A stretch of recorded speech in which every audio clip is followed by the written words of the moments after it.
Helo, sy'n mae Roberts dwi. Fi di Uwch Warden y Gogledd. Dyma chydig o ganllawiau ar wersylla yn Eryri.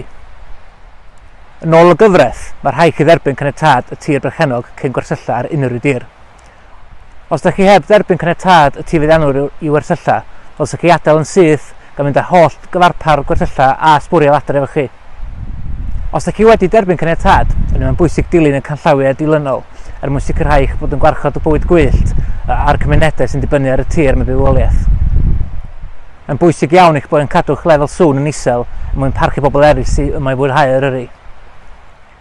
Aroswch am 1 noson yn unig a gadewch yn gynnar yn y bore.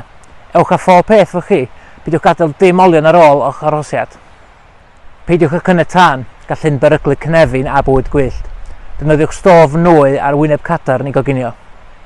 Gadewch eich busnes o leia 30 metr i ffwrdd o unrhyw lwybr neu ddŵr, a'i gladdu mewn twll o leia 15 cm o ddofn. Gadewch unrhyw bapur i ffwrdd o chi mewn bags gwelwch y dda. Bydd am gefnogi busnesau lleol, drwy wersylla mewn maes gwersylla swyddogol a pharchu cymunedau Eryri.